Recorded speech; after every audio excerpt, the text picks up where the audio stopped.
Hi friends, my name is Mujibur Rahman. मैं एक business consultant और डिजिटल मार्केटर हूँ। इससे रिलेटेड टिप्स एंड ट्रिक्स देता रहता हूँ। आज जिस टॉपिक पर चर्चा करने जा रहे हैं वो है H1 टैग। उम्मीद H1 टैग क्या है, इसके बारे में हम आपको पूरी डिटेल बताएंगे। किस तरह से H1 टैग को हम वेब पेज पे देख सकते हैं और किस तरह से वो HTML कोड में दिखते हैं, ये सारी चीजें हम आपको दिखाएंगे। H1 टैग के अलावा और कितनी तरह की हेडिंग्स को हम दिखा सकते हैं अपने वेब पेज में, और क्या H1 टैग एक ही होता है ये भी बताएंगे, या कितने प्रकार की हेडिंग्स होती हैं ये बताएंगे आपको। वेब पेज पे वो किस तरह से दिखाई देती हैं और HTML कोड में किस तरह से दिखाई देती हैं, इन दोनों चीजों के बारे में हम इस वीडियो में बताएंगे। इसके अलावा आप लोगों की बहुत सी क्वेरीज रहती हैं H1 टैग के बारे में, उसको भी इसमें हम एक्सप्लेन करेंगे। एक एक करके सारी चीजें हम आपको इस वीडियो में बताएंगे। तो चलिए देखते हैं। हाँ, जाने से पहले एक चीज और कहेंगे कि आप हमारे चैनल को लाइक और सब्सक्राइब करिए, जिससे इस तरह की वीडियोस हम और अच्छे अच्छे बना सकें। चलिए चल के देखते हैं कि किस तरह से हम H1 टैग को यूज करते हैं अपने वेब पेज में और HTML कोड में, और जो क्वेरीज है वो किस तरह से पूरी की जाती है, जो क्वेरीज है उसके हम आपको जवाब देते हैं। तो चलिए चल के देखते हैं।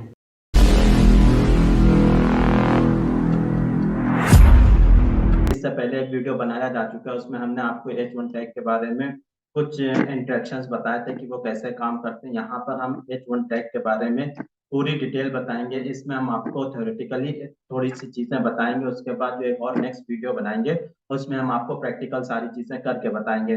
तो अभी जो प्रेजेंट टाइम में हम जिस चीज को आपको कंफर्म या क्लियर कराना चाहते हैं वो है H1 टैग। अब H1 टैग यहाँ पर क्यों बनाया जाता है इसके बारे में हम सबसे पहले आप लोगों को बता देते हैं।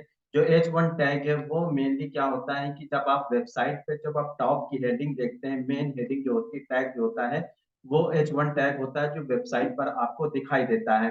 ठीक है, तो ये इसी तरह से आपको जो है हर वेबसाइट के टॉप पेज पर H1 टैग दिखाई देता है। लेकिन यहाँ पर एक चीज और आपको क्लियर करना चाहेंगे कि हमारे HTML कोड में ये एक हमारी HTML टैग कोड में यहाँ सिर्फ एक ही हेडिंग नहीं दिखाई जाती, बल्कि 6 हेडिंग्स दिखाई जाती हैं। जैसे कि आप लोग यहाँ पर स्क्रीन में देख पा रहे हैं कि बड़ी हेडिंग यहाँ पर टॉप पे H1 tag, H2, H3, H4, H5, H6, इस तरह से जैसे हेडिंग्स आप बनाते रहोगे, जितनी हेडिंग्स आप करते जाओगे उसकी हेडिंग्स की डार्कनेस देखिए कम होती जा रही है।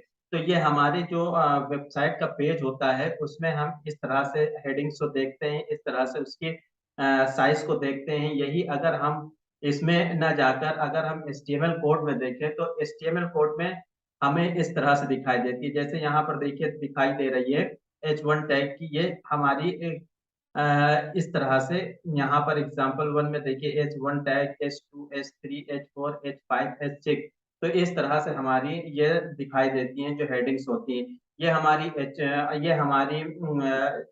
HTML कोड की होती हैं, और दूसरा जो हमारी यहाँ पर नेक्स्ट जो दिखाई दे रही है वो हमारी ये जो है यहाँ पर ये हमारी वेबसाइट में वेब पेज में हमारी दिखाई देती है। तो ये हेडिंग्स जो होती है मेनली इसलिए बनाई जाती हैं जिससे कि क्रॉलर जो होता है वो इस बात को समझ सके और वो फाइंड कर सके कि आपका जो वेबसाइट का जो पेज है, आप जो ब्लॉग लिख रहे हो या जो भी चीजें आप वेबसाइट पे डाल रहे हो वो मेनली किस चीज की है और किस चीज को आप सबसे ज्यादा इंपॉर्टेंस दे रहे हो। तो यहाँ पर ये जो हेडिंग्स दी जाती है, ये सबसे टॉप पर बड़ी हेडिंग देने का मतलब यही होता है कि सबसे ज्यादा फोकस्ड इसी टॉपिक के ऊपर किया जा रहा है, तो उसको H1 टैग के रूप में दिया जाता है। अब कुछ लोग यहाँ पर ये भी सवाल पूछते हैं कि जो H1 टैग है, ठीक है, हम H1 टैग जो ले रहे हैं, क्या हम एक पेज में 2 H1 टैग ले सकते हैं? हाँ, आप ले सकते हैं, इसमें कोई आपको परेशानी नहीं होगी। आप एक पेज में आप 2 हेडलाइन ले सकते हैं। लेकिन जो क्रॉलर होता है, क्रॉलर आपको पूरी तरह से उसी चीज को दिखाएगा जो आपने हेडिंग्स में फर्स्ट हेडिंग में आपने टॉप पर दिखाया होगा।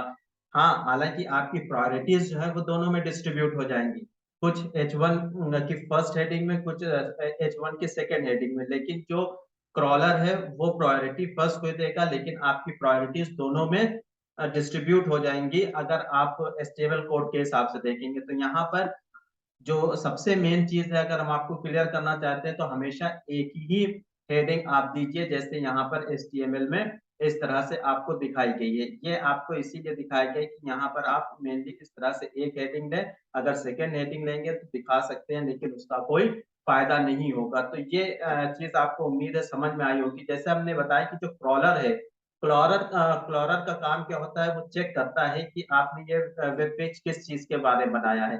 ठीक है, अगर आपको क्रॉलर के बारे में जानना है तो इसके लिए हम इससे पहले वीडियो बना चुके हैं, वहाँ पर क्रॉलर की पूरी जानकारी दी हुई है। आई बटन में आपको प्लेलिस्ट एसईओ की पूरी मिल जाएगी, वहाँ से आप जाके चेक कर सकते हैं और देख सकते हैं जितने भी एसईओ से रिलेटेड वीडियोस हैं, वहाँ पर आपको क्रॉलर के बारे में भी पूरा पता चल जाएगा। लेकिन जो अभी चीज़ हम आपको बता रहे हैं H1, H2, H3, H4, H5, H6, वो यहाँ पर ये चीज़ें आपको बहुत आसानी से दिखाई देंगी। ये जो बात हो गई ये आपकी H1 और एचटीएमएल कोड की हो गई, और वेब पेज पे जो दिखाई देती है वो हेडिंग इस तरह से दिखाई देती है। अब ये सारी चीज़ों के बाद यहाँ पर कुछ पॉइंट्स हैं जो कि ज़्यादातर आप लोग पूछते रहते हैं, उनको हम यहाँ पर क्लियर करना चाहेंगे कि उन पॉइंट्स को कैसे समझा जा सकता है। जैसे यहाँ पर आपके कुछ पॉइंट्स दिए हुए हैं कि H1 tag is usually the most visually notable content on the page. Yes, जैसे यहाँ पर ये क्वेश्चन आया, ये पूछा गया है कि जो H1 होता है, वो क्या सबसे ज़्यादा नोटेबल कंटेंट होता है? हाँ, क्रॉलर जो है वो सबसे ज़्यादा नोट करता है H1 टैग को। H1 टैग को नोट करता है, समझता है कि ये किस बारे में है, और उसी के हिसाब से वो सारी चीज़ों को समझता है और डाटा कलेक्ट करता है। तो इसलिए H1 टैग जो है वो सबसे ज़्यादा नोटेबल होता है, ना सिर्फ क्रॉलर के लिए बल्कि यूज़र्स के लिए भी। क्यों? क्योंकि जब यूज़र वेबसाइट पे गूगल पे जाता है, वहाँ पर सर्च करता है, तो वो हेडिंग देख कर ही, टॉप पे जो टैग रहता है उसको देख कर ही वो अंदर विज़िट करता है और अंदर चेक करता है कि इसके अंदर क्या-क्या मैटर हो सकते हैं या किससे रिलेटेड ये टॉपिक्स हैं। तो H1 टैग बहुत ज़्यादा इम्पोर्टेंट होता है। दूसरी चीज़ यहाँ पर बताया कि use only one H tag. हाँ, इससे पहले अभी हमने थोड़ी देर में बताया कि आप सिर्फ़ एक ही टैग यूज़ करिएगा। आपको बता चुके हैं कि H1 में एक टैग के अलावा दूसरा H1 यूज़ कर सकते हैं, लेकिन क्रॉलर प्रायोरिटी सिर्फ़ वन को देता है। तो कोशिश ये करिए कि आप एक ही H1 टैग यूज़ करिए, इससे ज़्यादा H1 टैग यूज़ ना करिए, ये आपके लिए बहुत ज़्यादा अच्छा रहेगा। उसके बाद नेक्स्ट है H1 should be from 20 to 70 words. जब आप H1 टैग लिख रहे हो, H1 हेडिंग्स दे रहे हो, तो हमेशा याद रखिएगा कि 20 से 70 वर्ड्स के बीच में ही होना चाहिए। 70 वर्ड्स से ऊपर जाएँगे तो भी आपके लिए बहुत ज़्यादा कोई यूज़फुल नहीं रहेगा। अगर आप 20 वर्ड्स से नीचे जाते हैं तो भी आप अपनी बात को पूरी तरह से क्लियर नहीं कर पाएँगे। अब 20 वर्ड से नीचे आप जाते हैं तो आपका जो कीवर्ड हो जाएगा वो बहुत छोटा हो जाएगा। 20 वर्ड्स 70 वर्ड से ऊपर जाते हैं तो वो अपनी पूरी बात को एक H1 टैग में कंप्लीट नहीं कर पाएँगे, और प्लुरल उसको पूरी तरह से एक्सप्लेन या वो वेबसाइट पर या गूगल सर्च में वो उसको पूरी तरह से नहीं दिखा पाएगा, और दिखाता भी है तो यूज़र उसको समझने में असमर्थ रहेंगे, क्योंकि वो आधा एक्सप्लेनेशन दिखाएगा, आधा वो हाइड हो जाता है। तो इसलिए हमेशा कोशिश ये करिए कि 20 से 70 वर्ड्स ही H1 टैग में आप यूज़ करिए। इसके अलावा एक पॉइंट ये भी बताया गया है कि the answer user intent with your H1। हाँ, ये भी एक चीज़ है। क्या है कि आप हमेशा ऐसे हेडिंग्स को यूज़ करिए जिसमें आप यूज़र्स उसका आंसर्स दे रहा हो। कैसे? जैसे आप क्वेश्चनेबल आप हेडिंग्स डालिए, व्हाई, वुड, वेयर, ये सारे आप जब यूज़ करेंगे वर्ड्स, तो जो हमारा यूज़र होता है वो क्या है, उसको पढ़ेगा, समझेगा और उसका आंसर देने की कोशिश करेगा। मेनली क्या होता है कि एक माइंडसेट होता है किसी का कि आप जब किसी से क्वेश्चंस पढ़ते हैं तो उसका वो रिप्लाई देना चाहता है। अगर आप क्वेश्चनेबल हेडिंग्स डालेंगे तो उसके अंदर आंसर्स भी आएँगे और वो समझने की भी कोशिश करेगा कि इसका एक्चुअली आंसर क्या है। तो हमेशा इस तरह के हेडिंग्स होनी चाहिए। उसके बाद use focus long tail keyword in your H1।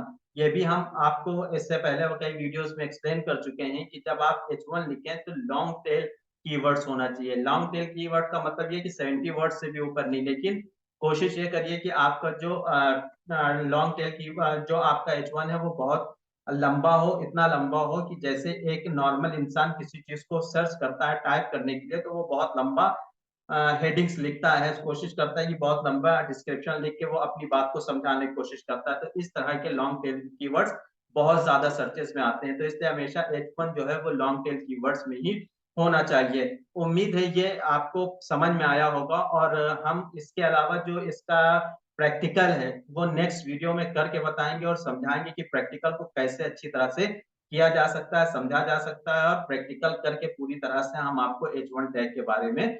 उम्मीद है कि आपको ये वीडियो पसंद आया होगा। तो पसंद आया है तो लाइक और सब्सक्राइब तो बनता ही है, तो लाइक और सब्सक्राइब जरूर कर दीजिएगा, जिससे कि हमारा हौसले बुलंद हो और हम इसी तरह के और ज़्यादा वीडियोस बना सकें। तो आज के लिए इतना ही। Thank you very much.